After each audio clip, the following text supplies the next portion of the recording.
Now we're off to our panel land, and I think you'll enjoy what we've got to offer. We've got just a tremendous group of CEOs and leadership from ISOs, RTOs in Europe, and I think they've been on the journey that we're on and have been on it for some time. And there are great lessons for us to learn from them, and we're delighted that they took time out of their schedules to travel all this way to allow us to benefit from that, and we'll be truly grateful.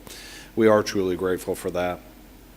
Also, the second panel then is European regulators. But in addition to panels, I think you'll even be equally delighted by the panel moderators. To that end, I'd like to ask our very own Angelina Galiteva, Governor Galiteva, to take the stage and take us to the next steps. Thank you, Angelina. Thank you, Steve.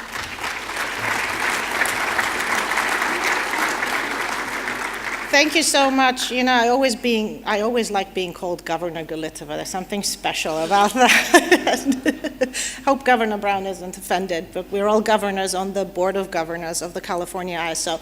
Can I ask the first panel to please come up and take their seats on these wonderful red chairs? Thank you. And I'll start with some introductions as they're coming up. We're very grateful to have the opportunity to bring really a stellar cast from Europe with respect to grid operation as well as regulation. And the way we decided to split the panel was to focus more on the technical issues of integration and on the technical issues of operating the grid as the first step, and then on the regulations that create the frameworks for being able to operate those grids. Most of the folks that you see here are operating grids with large quantities of renewables, 50% and beyond, and everybody has ambitions to go further. So before I continue, I'd also like to thank the ISO for making this possible, and most of all, Dave Olson, who was a huge supporter of this initiative from the beginning, who made the connection with RGI, the Renewables Grid Initiative, and who also personally knows most of the CEOs sitting here today and has been a wonderful advocate for making sure that the ISO is recognized on a global scale and on a global stage. So we have a very diverse group from several countries representing the major power flows in Europe. We have Dr. Jörg Spicker, who is the head of market operations in Swissgrid. And Swissgrid is important because even though they use only 2% of the energy in Europe, they handle 12% of the power flows in Europe. So that's a pretty amazing system. And of course, they have a lot of hydro, but he'll tell us what they do. We have Hervé Lafayette from France. He's the deputy CEO of the French RTO. He will talk maybe about the possibility of having flexible nuclear sometime. And he seems to think that they can operate with increasing renewables and nuclear. Interesting fact to it, Dr. Hervé Lafayette joined Twitter yesterday after Tom Dowdy's call and after hearing that this event was that this event was really being covered very heavily on Twitter yesterday, and the girls set him up and he's been twittering all about the event, so this is great. We have Ben Voorhorst, the Chief Operating Officer from TenneT, which is a TSO that straddles both Germany and the Netherlands. And he has incredibly creative ways of how we are going to be able to handle a system with close to 100% renewables, wind and solar, on these really cold Dutch winter 2-week breaks when there's no sun and no wind. So that is always fascinating, but he has solutions, and I'm sure you'll hear all about it. Of course, we have the esteemed Boris Schucht. You all heard him yesterday. He's famous for actually being on the golf course while we had the solar eclipse in Europe, and claims that every single TSO CEO called him on the day asking him, are you okay? Are you handling the eclipse? Is everybody ready? We're all in the control rooms. And he told them that, no, I'm playing golf. So we hope it's a true story. Anyway, it's a good story to tell. We've got Auke Lont, who is the Chief Executive Officer of TenneT, which is the Norwegian TSO, and he holds the unique distinction of running a 100% renewable energy grid. Of course, there's a caveat. People say he cheats a little bit. It's not intermittent. It's all hydro. But it is the sink of Europe, and with more interconnectivity, this is actually going to be the storage capacity for Europe. And last but not least, our esteemed moderator, Antonella Battaglini, who is a great friend and is a Chief Executive Officer of the Renewables Grid Initiative.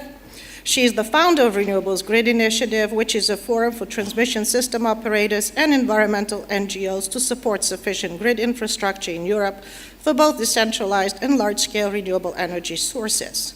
She is also a senior scientist at the Potsdam Institute for Climate Impact Research, where she leads the super smart grid process, a concept that she actually developed. And now I'm going to embarrass her slightly. She's one of the 5 finalists for the very prestigious Talberg Leadership Energy Award. And she's actually going to be nominated as one of the heroes. This is like the Oscars for the energy field in Europe. So keep your fingers crossed. As Boris said yesterday, press your thumbs really hard for her to win in November. But the fact that she's nominated is already great. So thank you for being here, Antonella. Thank you for helping organize this. And let's have a wonderful forum.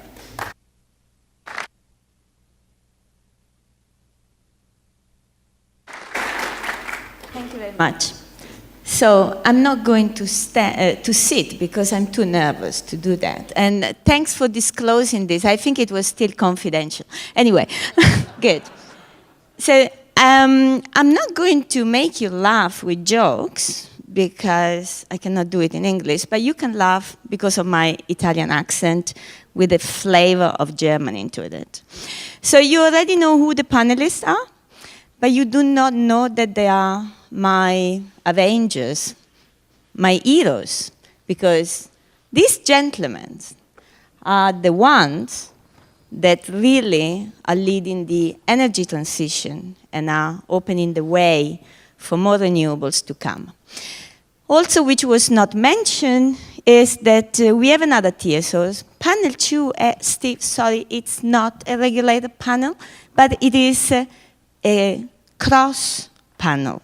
In panel 2, we have one of the TSOs, Terna, and it was a tough decision to have one TSO in panel 2, but I wanted to create a bridge, because this is what we are doing in Europe. We are creating bridges and collaboration.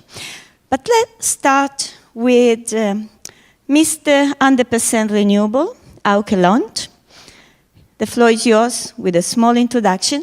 And please be aware that there will be microphones and you will be able to ask a lot of questions to this gentleman a bit later. Thank you very much. Thank you very much, Kaiso, for inviting us, and especially Dave, who visited Norway last year and introduced us to the duck curve.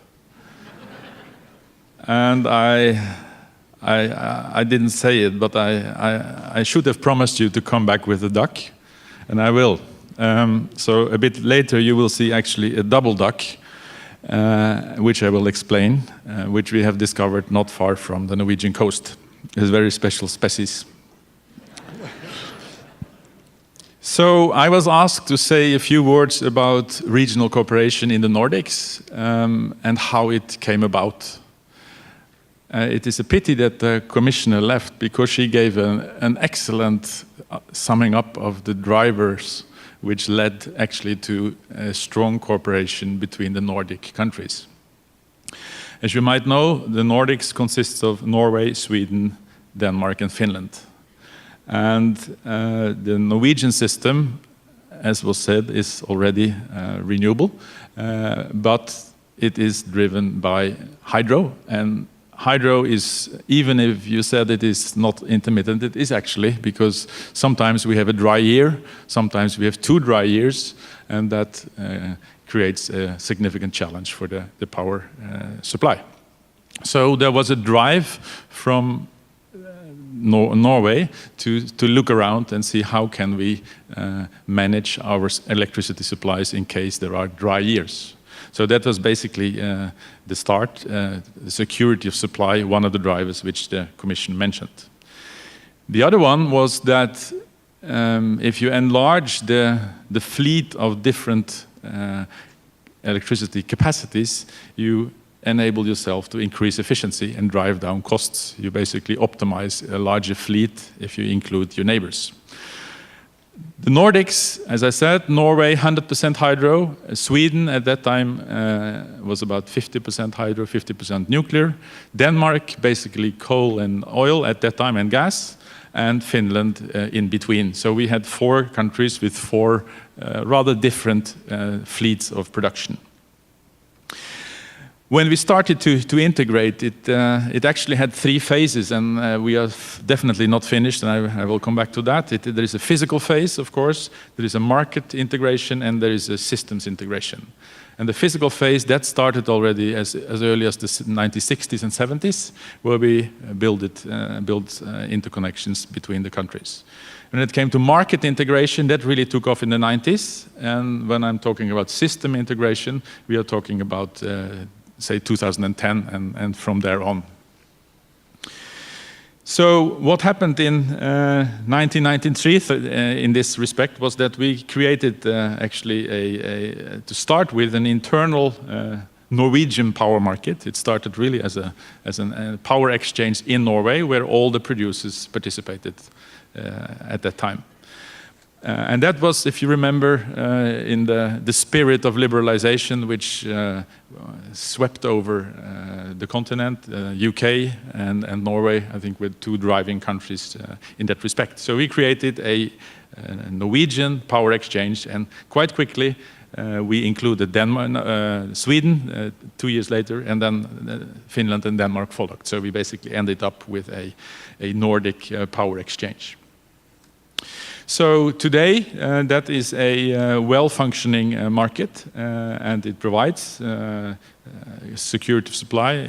Definitely, we have situations where we have a dry year, and that enables us to import more power from our neighboring countries. It enables us also, when we have a wet year, which is a bit worse than a dry year, then we would have excess power, which can be easily exported to both Denmark and Sweden and Finland.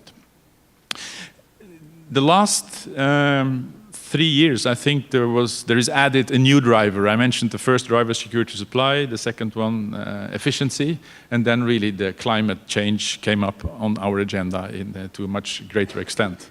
And here it shows that the model we chose to integrate the countries really was a fantastic platform to also take on board a new driver like climate change.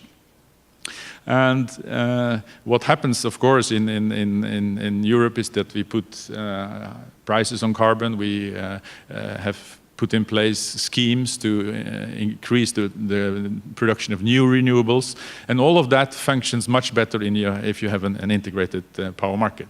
So today we see that, for example, Denmark, and we will come back to the slide, was able to basically roll off or roll out all the coal and started to build a huge amount of windmills which supply the Danish customers.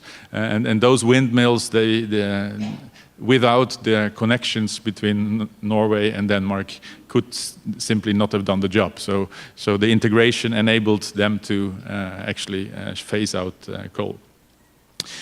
What about the future of this system? I said we are now working harder and harder on the system integration, the third phase, a common IT system actually we are discussing with our neighboring countries. I think with doing that we actually create an even stronger engine for cooperation and would enable the whole region to benefit even more. So that leads me to my last sentence. What about the future? Well, in Statnett, we used to say that the future is uncertain, but electric.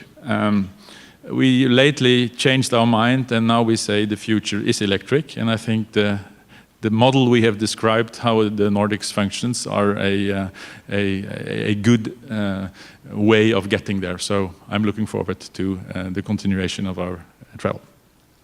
Thank you very much. Auke?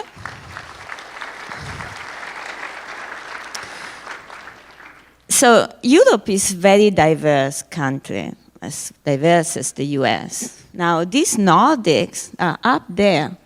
Okay, they started a market, They decided to work together, and the rest of Europe just looked at them.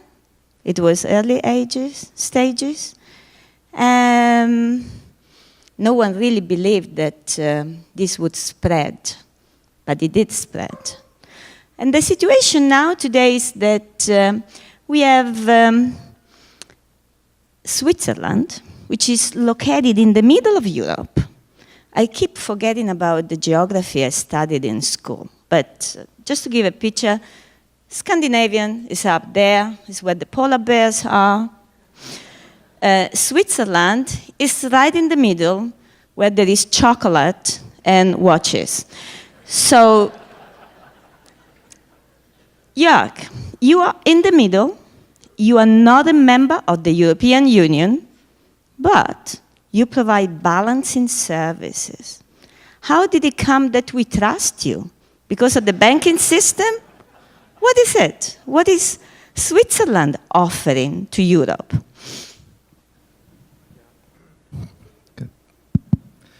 Grazie mille, Antonella.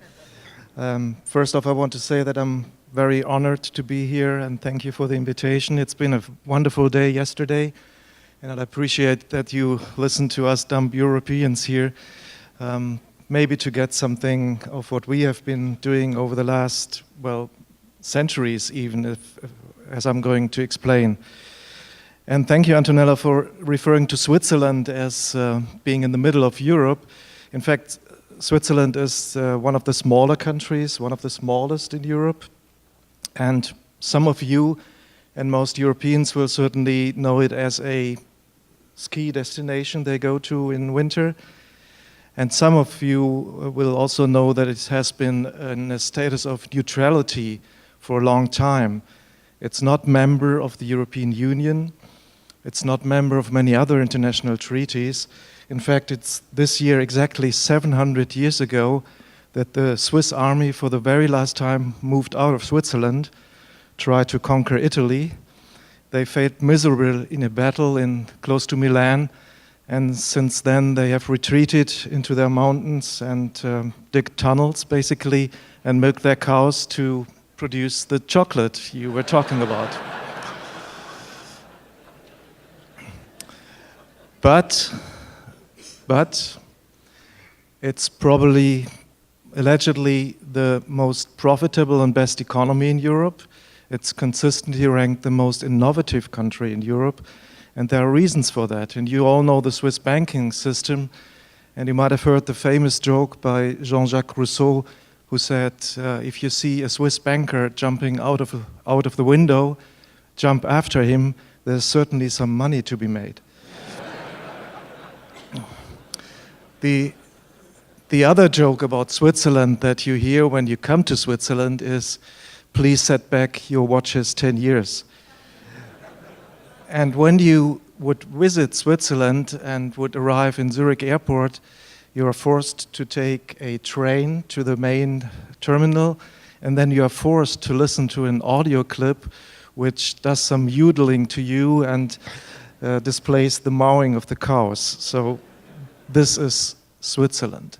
But there is a rich history of energy in Switzerland. In fact, about 130 years ago, they started to exploit their natural resources, renewable energy, and that was hydro, run-of-river. The first run-of-river plants were constructed 120 years ago, and that's interesting because that was the very first instance in Europe where there was energy cooperation taking place. Two of those rivers that were exploited are rivers at the border, the River Rhine at the border to Germany and the River Rhone at the border to France. And there are concession rights contracts that exist since 130 years and are still in place.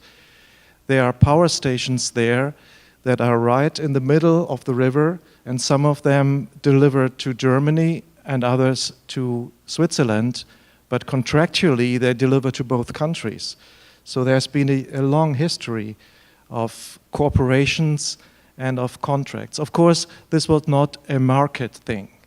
And also when Germany started to build up their energy supplies and they were doing a lot of coal plants, Then they started to look to Switzerland because in the meantime, in the 1930s, Switzerland had started to build hydropower stations in the Swiss Alps, mostly on the southern part of it. So they built transmission lines, high voltage transmission lines, crossing the Alps to Germany, so that Germany would have their coal-based baseload supply, and the peak load was supplied by Switzerland. And to continue that, in 1958, they decided to connect the grids between France, Germany, and Switzerland. So this is something that has been in existence for a long time. Now, since 15 years, we have started to establish markets in Europe. We call it deregulation or liberalization. And in fact, it's based on a market-based approach. We think in Europe that markets are best to deliver customer choice, fair prices, and innovative solutions for everybody involved. And this is a clear success story. And though Switzerland is not part of the European Union who has adopted that kind of legislation and put it into national laws or applied it directly, Switzerland has been an instrumental part of developing all this.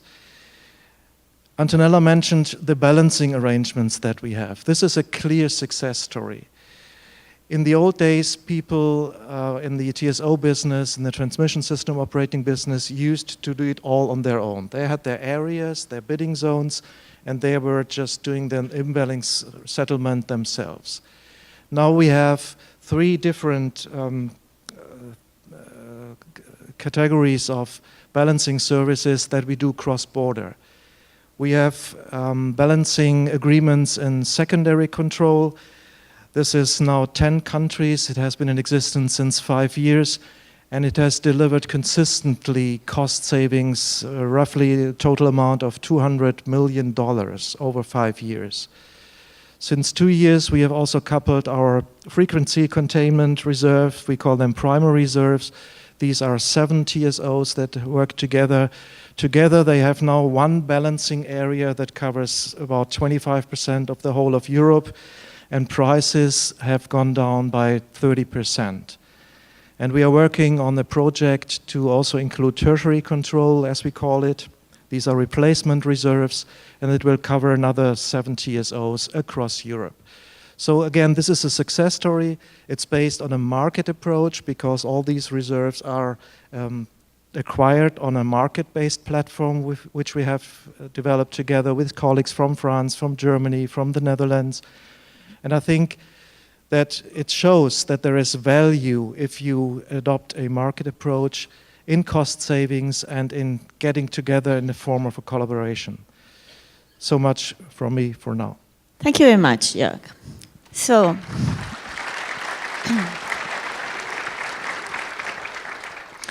Denmark is, not Denmark, Holland, sorry, is a country of seamen, cows, and wind turbines. But actually, it is also a country that it is under the sea level what? Sea level line, yes. And it is also the country where the state owns a big part of the German electricity grid. Now, tell me how this has come to be. Ben, maybe you have been behind this plot, but Ben is not only the CEO of the first European cross-border TSO, he is also our Mr. Market. The word is yours. Yeah, thank you, Antonella, and also thanks to Califomia and ISO to have the opportunity to be here in this conference to learn from each other, but also take each other and to give motivation to all of us in the journey we are on with respect to how to develop the energy market on a global setting in order to increase the amount of renewables to be put in the system, but also in an affordable system, in an affordable way. Yeah, TenneT, the TSO of the Netherlands, a small country, large parts below sea level, as you already said, and because we are small, if you want to have earn some money, you have to do something special, and we think we are good in trading, at least from long histories, and that's also about electricity. We were for a long time quite dependent on electricity from our neighbors, but it was quite simple. It was cheaper to buy the nuclear power from Germany and France, and they have to get rid of the nuclear power plants, and we had in the meantime the cheap energy from the nuclear power plants. So this is about how you do trading and how you create markets. And that's exactly what we did in, I think in 1998, 99, there was a decision in the European Union that we want to have an internal market in Europe because that is cheaper, that is beneficial for the society. And that means also that the different countries had to take action, and that also happened in the Netherlands. And the Dutch government took the decision that the TSO has to be established. That means that transmission and system operator completely unbundled from any generation or any supply. But not only the TSO, even on distribution level, the supply, the supplier, the commercial part have to be completely separated from the grid part. So in the Netherlands, there is a natural monopoly of the TSO and of 9 regional grid companies who take care of the grid. And then the commercial part should take care of the rest. That's exactly what's going on. We as TSOs, we are keen on integrating the market. That's why we have built the longest DC sea cable in the world to Norway, because there was affordable and cheap energy available in Norway, and that could be attractive for the Netherlands at certain moments, but also the other way around. If they had a dry year, that could be used in Norway. We have set up the market in the Netherlands. We believe really in competition. And then suddenly in Germany there was a TSO for sale. The owner had an issue with the competition authority, and that means that they had to sell off the TSO. And TenneT, our opinion was that if we want an internal market in Europe, we have to consolidate, we have to really integrate activities on TSO level in Europe. And that's why we bought the company Transpower in Germany. And that means that since then TenneT is TSO in the Netherlands and for 40% in Germany, serving 41 million people in our area. And also we are responsible for connecting offshore wind farms. And what we have done in the last years is that we have a huge investment program in order to connect offshore wind farms in the German North Sea, in order to bring that renewables into the AC grid in Germany. An investment program of 2 billion euros per year. And I think in 2-3 years, we are capable of taking about 7 gigawatt of offshore wind into the European system. This is about being one company, one TSOs in 2 countries, and that's quite challenging.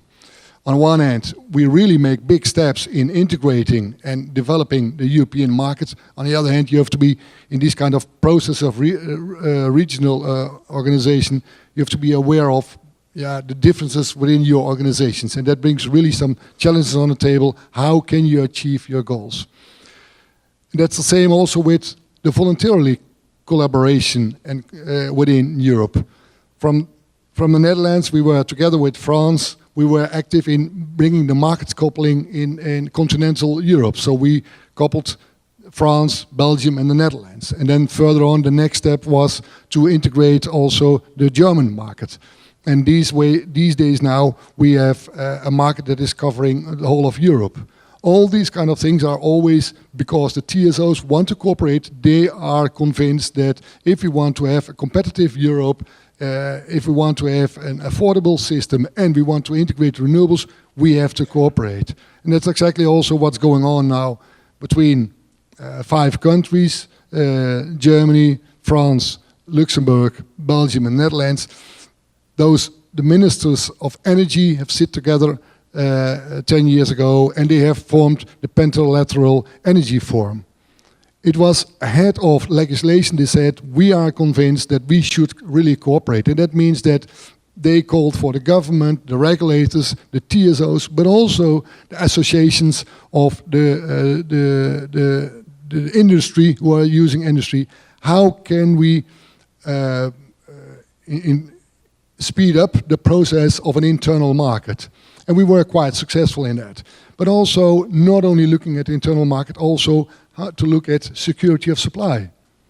So far, the legislation said that each member state has to take care of his own security of supply. That means under severe conditions, you should be able to survive by yourself. No, the pentalateral countries say we should look at a regional cooperation. There must be means to do that in a better way, to do that in a cheaper way, especially if we go in a system with more renewables. So what we see is that cooperation is really driven by the companies, by the TSOs, because we want to make it happen. And then the next step is that the legislation and the regulation will follow, because at the end also the regulators know that if the TSOs are better cooperating, they have to better cooperate themselves in order to make these kind of developments possible in Europe. So you see what happens when you have a Dutch in the group? You prepare, you agree that at a certain point there will be a slide showing this market.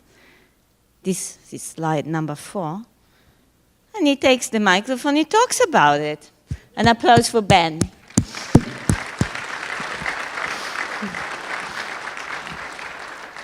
And so this is very much how Europe works.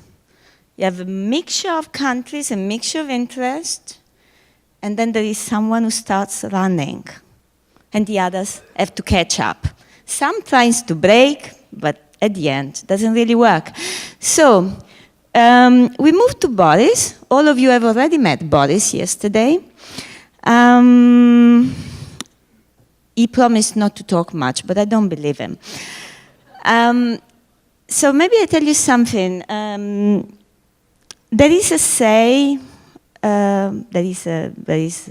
we say that Italians admires Germans, but we don't love you. But the Germans love the Italians, but they don't admire us. Actually, I think that we are learning to love each other and to admire each other. So definitely Germany has been running fast with renewables. You heard yesterday of what's going on and how the abilities of integrating renewables have been developed. But what about not just geographical integration, but also voltage integration? Well, first of all, Antonella, we also love the Italian wine and the Italian women. So, thanks a lot. Yeah, maybe sharing today a little bit of view on when we are talking about collaboration. What does the new energy world in Europe mean also on the regional cooperation? So between the TSOs and the DSOs. And I would like to give you a little bit an example, which is a little bit special because of the history. When we look at 50 Hertz, we are mainly covering East Germany and some parts of the north, so Hamburg and Berlin too. But East Germany has a history because after the reunification, we had to build nearly everything new. It's a pretty new infrastructure. We are very proud of that. It's the most modern infrastructure, I think, that you can have. And when you look on outages, for example, in Europe, they're already pretty low on the TSO level. I think we had in our grid the last outage 40 years ago, TenneT had some in the last years, or one at least. I needed to mention that, Ben. But on the DSO level, in Germany in total, it's a yearly average of 11 minutes. I don't know the number exactly of California. I think you are somewhere at 200 minutes on this range. Why do I mention this? First of all, to explain that the integration of renewables have nothing to do with security of supply. You can have a very high level of security of supply together with the integration of renewables. But it means also that there are new challenges in the way how DSOs and ISOs or TSOs have to work together. And due to our historic situation, we were forced after the reunification to work very hard and very close together because we wanted to optimize the system. We wanted to build up something which fits pretty much together. Therefore, we are very far ahead in this discussion and we have a very close relationship to DSOs. But what has changed? When we look backwards, we had in Germany a few hundred centralized generation assets, power plants.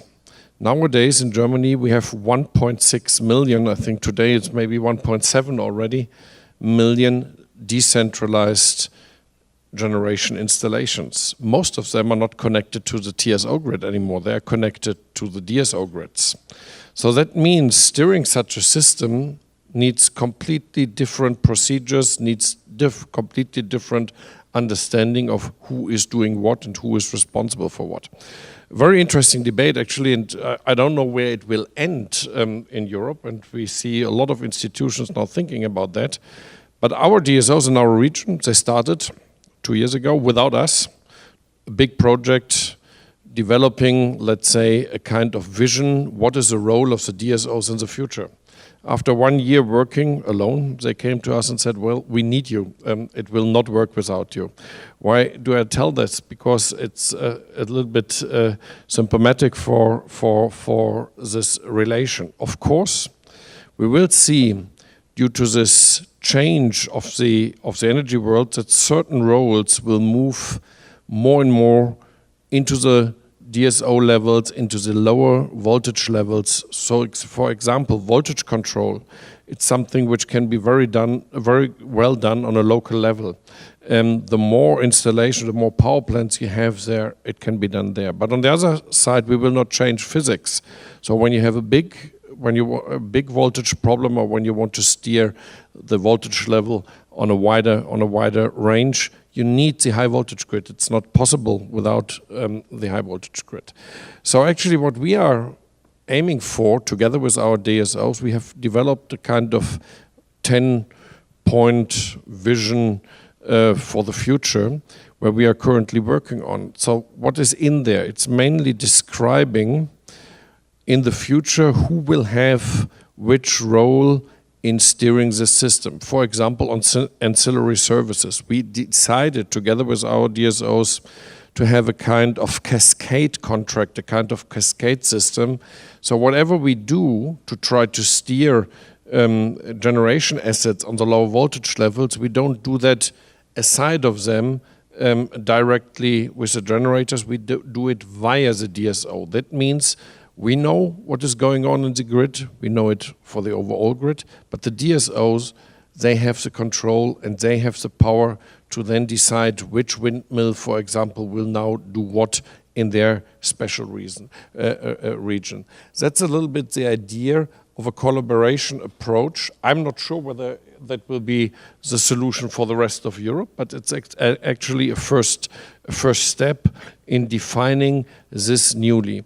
There are other ones telling, well, in 10 years you will not have TSOs anymore, ISOs, you don't need them, it's purely decentralized. I don't believe in that, but we hear these voices also in Germany. I strongly believe it will be a much closer collaboration between the different parties than we have seen it before. And that's actually what we are working on, and how to structure that on a contractual basis and these kind of things. Thank you very much.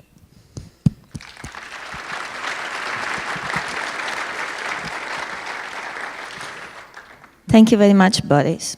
So, very often when we talk about energy transformation, we think, oh, there are so many technology challenges, system challenges, regulatory challenges, political challenges. Europe definitely is a political challenge per se. But what we often do not mention is that the energy transformation we are going through is first and most of all a societal challenge, because it requires a completely different mindset. And I would like to ask Auke to say something about that, to talk a bit about public acceptance. And please have in mind that Auke from France has a very special, peculiar setting, different from the others. France is a country where there's been an industrial strategy towards nuclear, and public acceptance can take some very special twist because of it. Auke, the floor is yours. Thank you, Antonella. First of all, I want to thank also the organizer, and particularly KSO, for the organization, and for all of you for your warm welcome, which will help, I hope, for you to apologize the bad English that we have, perhaps. Okay. And thank you, for Angelina, because when I was reviewing what I had prepared for this speech, there were only among technical words, you know. And during this symposium, I've seen that it's a lot question of animals, or at least animals' names. Okay, so I was really looking for having a word on animals, and you gave me the opportunity, and Antonella also, because if I translate word for word, what I'm going to try to do is to kill a duck. Sorry for the wildlife protection associations, but the duck is the following. A duck, in what I translate is, it's an information which is flying around like a duck, okay? But it is not true, but you never arrive to kill it, okay? So let's try. It's about nuclear, and nuclear not being flexible, okay? The French nuclear power plants are flexible, and I invite all of you to download our appli of RTE, which is called RTE Digit 2, ECO Digit 2 Mix, and you will see that in France, nuclear is participating to the load following in equal proportion with the other generation plants, okay? That was for the duck, sorry. Second, I wanted to say that we had this marvelous tour among you, and when we were at Stanford, there was a program that was presented to Word, and the name was Bits and Watts. And I was very interested by the name of these programs for two reasons. I won't develop one. It's the importance of IT in the coming years for our job. But Watts against watt hours, okay? And I think that this is the important thing that is arriving to us because of renewables.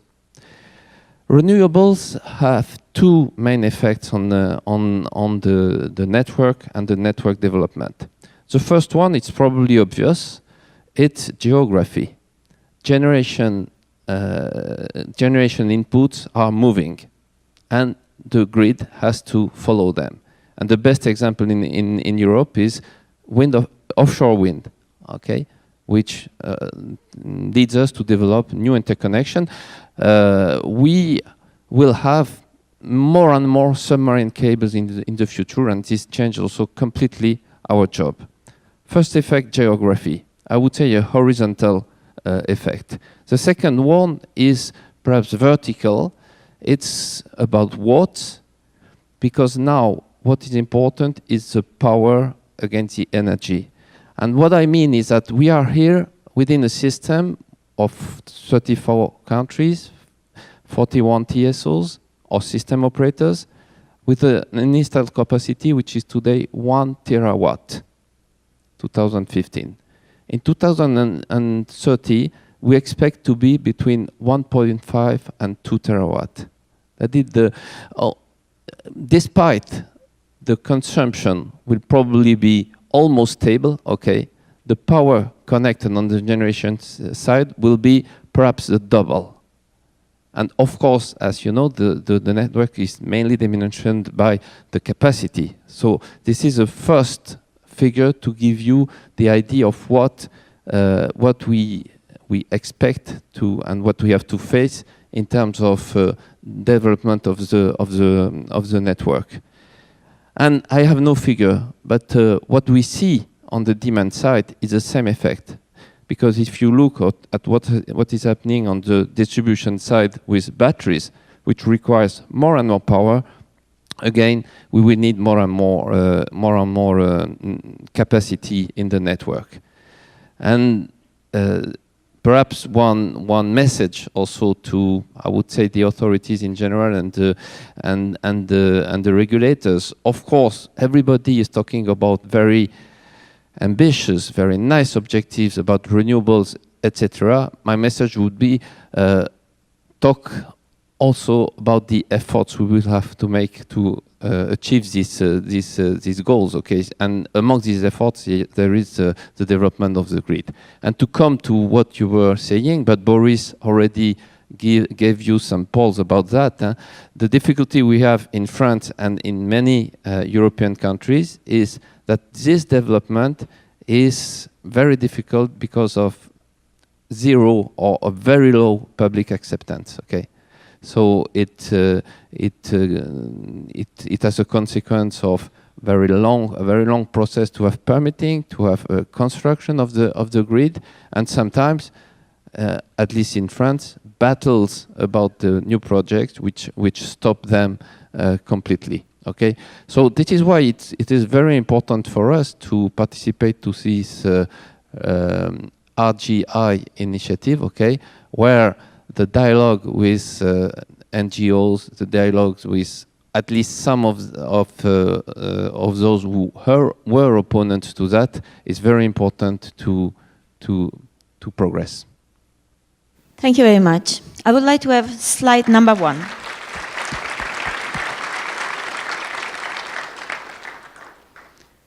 So can we have slide number 1? Many of you must know that Columbus discovered America. Well, this is not true. And it is also not true that the Chinese discovered America. It was the Viking that first of all traveled with the sailing boat to America. And I think this is the next plan of the Viking, connected to all of Europe. These are the new interconnectors in the North Sea. And I would like to ask Ben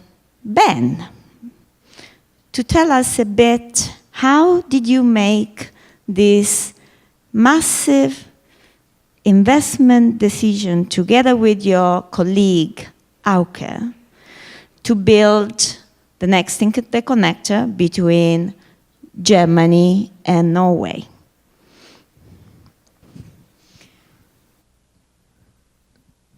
The interconnector NorNet, what we have, that's the cable between the Netherlands and Norway. That was already, I think, in 2005, we took the decision. And at that moment already, we saw that the energy system in Norway or in Nordic and in the Netherlands was completely different. And that makes that at that moment we thought that must be a social benefit if we connect those systems. That's what we have done. We have invested in the NorNet cable, and Auke already said me yesterday that we are more or less the payback time is now fulfilled. So what is it? In 7 years, the revenues are covering the cost of such a cable. And it makes that the rest of the revenues for the future are for the society. And that is exactly also the line of reasoning for the NordLink. That's the next link between Norway and Germany. Germany heavily investing in renewables, huge amount of wind, especially in the north of Germany, and also offshore, as already explained, up to 7 gigawatt. But that means that under certain circumstances, and we talked about that yesterday quite a lot, about the overspill or the over capacity of certain moments of capacity, but an overshoot on energy, how to utilize that in the right way, in a useful way for the society. And that's exactly with this cable between Germany and Norway.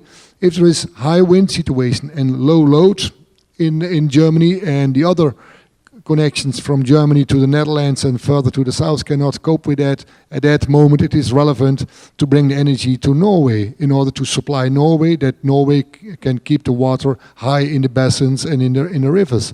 And by doing the other moment there is less wind, the hydro energy can come to continental Europe. And if you make some studies on that, then you can see that that will be beneficial for society. And based on that kind of studies, the companies can decide on to make these kind of investments. And that's exactly what we have done together. And now we are in the project, in the phase of constructing exactly that link between Germany and Norway. So thank you very much. What you see here is the Scandinavian duck. It's not a real duck. It's basically how the Danes cook coffee and watch TV. Auke. And of course, feel free to contradict him. This is what I promised Dave, to come back with a double duck. And probably you need a double Dutch to see whether it's a double duck. And I want to lead you through it quite quickly, because it's a very nice illustration on how integration of different power systems with different production fleets and different characteristics, how they can fill out each other, increase security of supply, and actually give some nice features in terms of climate solutions. So the black line, the two ducks, if I may say, is the consumption in Denmark during 2 consecutive days. And you see the typical pattern that waking up in the morning, then you see demand increasing, flattening out, and in the evening really a peak and then going down, and then it repeats itself the next day. So 2 days in a row in Denmark. Then you see the wind, which is the green line. And the green line shows you that during the first day there was nice wind during the whole day. The second day there was no wind in Denmark.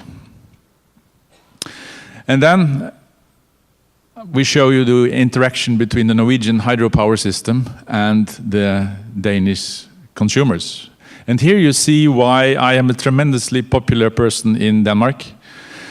Because, and not so popular at my colleague's office in Denmark, he doesn't like to be reminded of the fact that most of the security of supply in Denmark stems from Norway.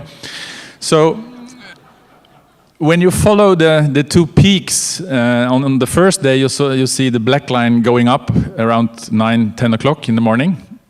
That peak is actually supplied from Norway. You see it in the red line, the first little peak up there. And then in the evening, the Danes, they turn on their televisions and watch this tremendously popular series, Borgen. I don't know whether it's known in the US, but it's known all over Europe. And all of them watch it, and again, that increases, of course, demand, and look where the power is coming from. It's coming from Norway. And then, the next day, as I told you, no wind. So where needs the power to come from? Yes, from Norway. So this is in a nutshell how the Nordic system actually works between Norway, Denmark, and also the neighboring countries. It secures supply, definitely.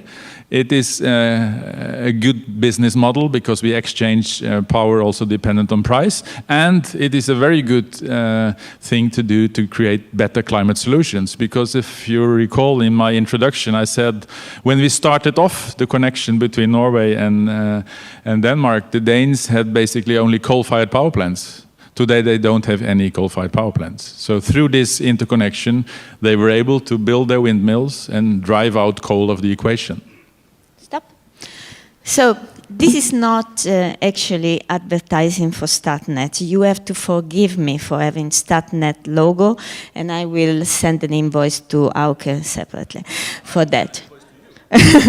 But actually, we didn't plan to have slides at all, and so it just happened that overnight we pulled this together. And as I said before, these Scandinavian guys are quite fast. Maybe because they have long legs, I don't know what. Anyway, this is the value creation. Now,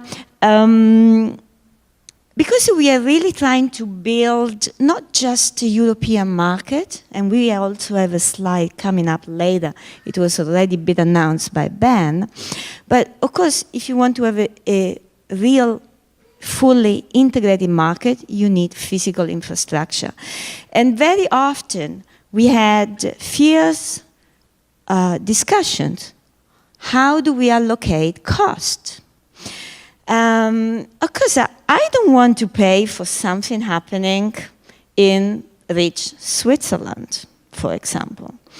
And so the European Union, it's not a perfect institution, but it has put a great push to develop a methodology for cost allocations. It's not yet working 100%, but we are on the right path. And I would like to ask Boris to comment on this slide that he's seen for the first time. It's a TenneT slide. So it's clear that here there is the value creation between Germany and Norway, and it is also clear that the Norwegians are making most of the money out of it, but it's also good business for Germany. Maybe one comment to the first slide that you have seen. I must do it because it came also from TenneT. And the Swedes and the Norwegians, they have a very special relation, let's call it like that. So actually you see the same red lights on the right side of the picture you would see when it would be a picture from Sweden, because there are also some interconnectors in the Baltic Sea between Sweden and Germany planned and under construction. Why do I mention this? Because it has not been mentioned yet. There is a big advantage of combining Scandinavia and Central Europe. Scandinavia is the natural battery for Central Europe. It has a huge amount of hydropower. Just to give you a rough imagination, the lakes, the volume of the lakes in Sweden and Norway together have a volume of 118 terawatt hours. That is 1/5 of the German consumption of a year. And how does the indirect storage now work? Actually, practically, when the wind in Central Europe is blowing or the sun is shining, electricity can be transported via these interconnectors to Scandinavia. Consumption there is then covered by this renewable energies from Central Europe. And when the wind is not blowing, and the water stays then up in the mountains, stays up in the lakes. And when the wind is not blowing, then Scandinavia is consuming their own hydropower. And besides that, they have enough capacity to export also to Central Europe. And there are different price levels because we are different price zones. We are coupled, these price zones. And what you see on this picture is actually the prices on the German price zone and the prices on now I think it's a Norwegian price zone.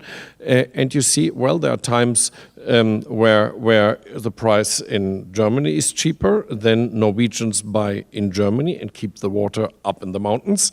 And when the energy prices in Norwegian are cheaper than in Germany, then it makes sense, instead of starting a lignite power plant in Germany, buying cheap energy from Norway.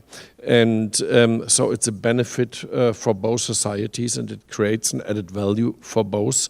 As Auke already said, or no, Ben said it, that these kind of investments are paid just by the arbitrage effect that you have there. After a few years, 7 years, 10 years, they are paid back. That's the big advantage of that. Thank you very much. We are still going to cover 2 points, and then we take questions. So don't think that Europe is only about the north. It's not. Ave, this is an image about electricity prices all the way from the north to Gibraltar.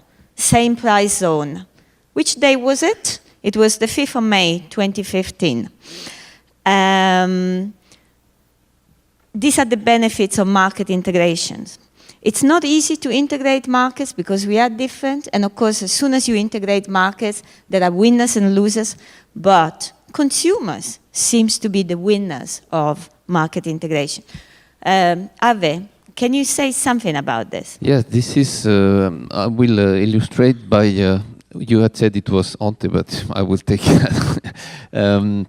It's an illustration of the power of bits that was already mentioned, okay? Because what has occurred is we have developed what we call market coupling, that is and flow-based market coupling, that is algorithms that with the same infrastructure allow to increase the level of the capacity of the interconnectors and the flows, and we can what the slide shows is that you have the same price all along the white area, okay? And this was possible. And of course, the exchange between the countries were made possible to equalize the price because of simply putting in place a new algorithm which couples the different markets, taking into account the capacity of the interconnectors. So this is just to show an example and to go back to what I was saying about the need of capacity development. Of course, we don't expect to fulfill this need only by hardware, that is by lines and substation and so on. Of course, we will need some of them, but as soon as we can avoid that and develop what we call the software layer of our grid, and this is an example, okay, we will do. I'll give you another example. In France, we are testing by now what we call dynamic line rating, which is an innovation, I would say, which takes advantage of the simple observation that you need capacity on the lines when you have wind. And when you have wind, the temperature of the line decreases, so the capacity, the thermal capacity of the line increases. So only, I would say, by a better monitoring and some algorithm again with the same infrastructure and some software supplementary, you can increase the capacity of the grid, either at the whole global level or line by line. Okay, so I want to give the word to Jörg. Jörg is going to touch very, very briefly about this slide, that this is all about the markets, the different markets in Europe. But I also would like you to talk about the human capital. Every time engineers, when I say society, humans, they always find a way to discuss about technical things. But again, the energy transformation is about society, and I ask Jörg to touch on that because one of his employee has been seconded to the Kaiser. So I think this is a fascinating new experiment, which is really motivated by the need of learning from each other. Well, I hope it's not an experiment. I hope it's going to be a success for both sides. Yeah. But actually, what we haven't been touching upon so far is that we as transmission system owners and operators don't operate the markets, the wholesale markets in Europe. This is left to power exchanges, and some of them you see here on this picture, and it's the first time I think we see the whole of Europe on this map on one slide. So you see there's a number of power exchanges covering Europe. There are some larger ones. EPEC Spot, which you can see there, is covering most of Central Europe. They operate a day ahead and an intraday market. And there are some other exchanges that operate other parts of the markets. And what they do together is that they have, by form of this market coupling, developed price calculation algorithms. And now for the day-ahead market and partly for the intraday market, there is a simultaneous allocation of capacity and calculation of price between those regions. And this leads to the picture we saw before, that there is at certain times a price equalization taking place across most, if not all, of Europe. Now, this comes at a price. This is, so to say, the commercial flow of energy, because what is behind this is energy traders operating and doing deals on those exchanges. I've been a trader myself for 15 years, and I've been doing this quite a bit. But technically, we as the system operators face another issue here, which is the technical flows, the physical flows. Now, being a physicist, I'm very happy that Kirchhoff's laws still apply, but this means that the commercial flows start to deviate from these technical flows. So we get a lot of what we call unscheduled flows or loop flows. When there is a lot of wind blowing, Switzerland gets a lot of that production technically, but not commercially, because it's sold somewhere else. And equally, Italy has a lot of solar production, and we get that as well. So we are kind of sandwiched there. Now, what we do about this, and here I come to the issue of societal advantage that we take delight of in Europe. We have started to look at these issues together. We have developed a thing we call security cooperation, where all the involved TSOs first off have a common grid model they operate. Everybody does the grid calculation for the following day in each own control center. And then the guys get on the phone or on the telepresence and talk to each other. Now, this is interesting. You heard Ben speaking, Antonella speaking, they all speak English. And they all have their accents. So it's sometimes funny to listen to them, but they still make sure they understand each other because they work on the same basis, on those common grid models.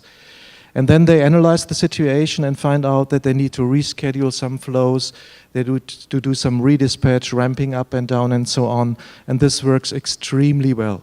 And we are rolling this out now to other areas of cooperation, and we'll make sure that security of supply, as has been mentioned earlier, is obtained in Europe, although we have a lot of renewable and an increasing share of renewable.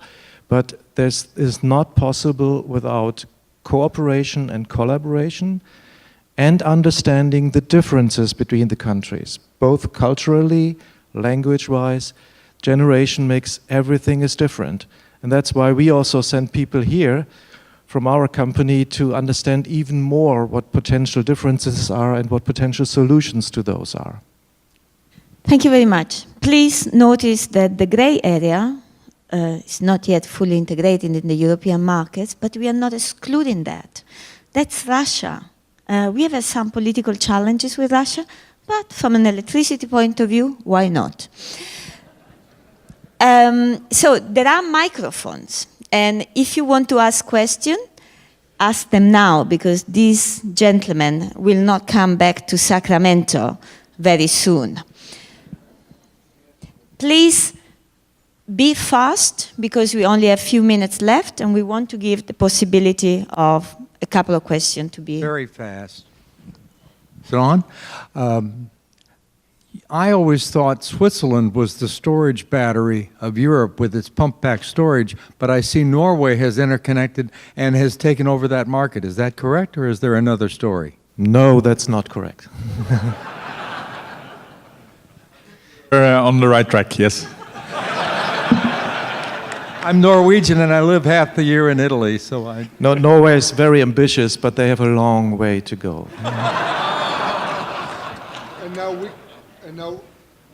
Now we come in place, and that means that there is possibility for trade, and that we go to those who are offering the best rates for us. No, but honestly, of course, there is pump storage possibilities in both countries or both areas. We have a long history in Switzerland of doing this, and Norway covers northern Europe, including that part of Germany and Denmark and so on, and we cover more the southern parts. Italy relies, sorry Antonella, but that's the truth, 50% of their energy they get through our pump storage services. That's it.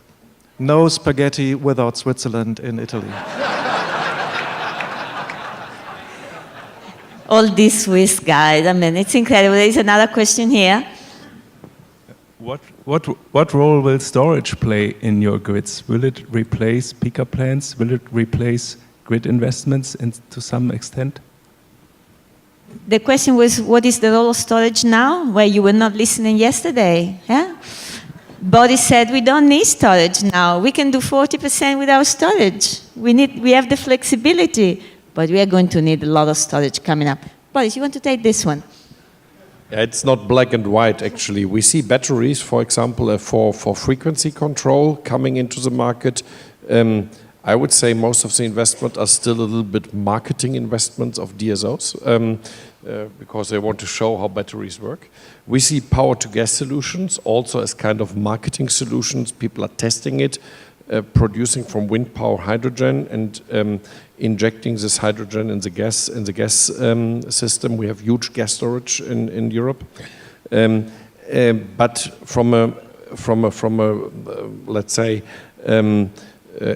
energy economic standpoint, with Scandinavia and the Alps have 13 terawatt hours of volume, of storage volume actually. This together is sufficient to reach, for Central Europe, to reach a share of 70% or something like that of renewable energies. So interconnectivity and using the existing storage facilities that we have in Europe is a solution for the next 10, 15 years. We will, of course, there will be storage solutions in private households together with PV, but that's a question of the tariff structures that we have. Our tariff structures for private consumers are mainly volume-based, so kilowatt-hour prices, even for all the fixed costs, so grid fees and this are also paid by kilowatt-hour. This is an incentive for installing, let's say, decentral installations, but that's a different issue. So I know these gentlemen for quite some time, and I know that they disagree on this. Partially, at least. Storage clearly is the next game changer. I want Jörg and Auke, they already made like this, and I know that Ben has always a special issue, the 2 weeks when the sun is not shining, the wind is not blowing, and we want to watch the football match. Yeah, really 2 comments. First off, we do have storage. The pump storage is storage. Second, we have done our grid planning exercise for the next 10 years, and in a scenario where we would have an amount of solar production of roughly 40%, it shows that we can save about $1 billion on grid expansion if we would have battery storage on only 3 strategic locations where there's grid congestion. We need huge storage for that, like 200 or 300 megawatts, but we are thinking about going in that direction, and even make it transportable, mobile, because there's congestion also in other areas during winter and during summer. So if you can move that battery storage and connect it to the grid again, then we would save a lot on grid expansion. So this is an area we're looking into. Auke? Well, we are of the opinion that well-functioning markets where prices really are giving the right signals to all parties in the market can do an awful lot of things before you start investing heavily in storage. So we think a well-functioning market would actually do most of the job. And then a big dose of IT. We definitely think that if you want to really integrate the demand side, which offers an awful lot of flexibility, you need far more IT, and that can actually substitute a lot of lines in the long run. Actually, we take another question and then you will jump in at a certain time. Thank you. Do you see with these transitions, how do you see this within the next 5 to 10 years translating into actual end retail consumer benefits, i.e. lower kW prices at retail? For sure we see the benefits for the customers in the coming years. That's already going on with the prices which are equalized throughout Europe. And also an increase of competition, which is at the end good for the customers. The question is, will the prices be lower in the future, or will there be less increase of the prices? And I think we have to be honest on that one. That the amount of renewables to shift to that would bring certain costs. And the question is, can we do that as efficient as possible? And we are convinced that by enlarging the system and the market, and by improving the collaboration, and to really have sufficient interconnection capacity between these different areas and different energy mixes, will be beneficial for the customer in order to be able to minimize the increase of cost for integrating the renewables. And that goes, I think, also to Antonella, what you would like to address with respect to if we go to more renewables and we come to extreme conditions, which happens once in the 10, 20 years that you have extreme weather conditions. What we have seen in the Netherlands is that if you have the right market mechanisms in place, demand-side response is one of the biggest potentials to help the system survive if it becomes really critical. But you have to develop that over years in order that the market really understand what's going on. Not only the households, which have to adapt and to see if they can adjust their load, but it's even more important that the industry, both small and large industry, they have a lot of capabilities, but they should be trained, they should be remunerated, they should be incentivized to make their demand dependent on what can the system deal with. Is the prices going down, they should take a little bit more energy and to store that for those moments when the price is going up. And if they are implementing that within their systems, in their core business, then we are really confident that the system can take a huge amount of renewables, and that's exactly what has to be done. And that is, I think, also what the regulators and the governments should take on in order to make that possible. Thank you very much to these fantastic panelists. And it's not whether, if we are going for more renewables, of course we are going for more new renewables because we don't have any other choice. And I would like to close by thanking all of you and also all of you and telling you a Chinese proverb. If you want to go fast, go alone. But if you want to go far, go with friends. And these are the friends.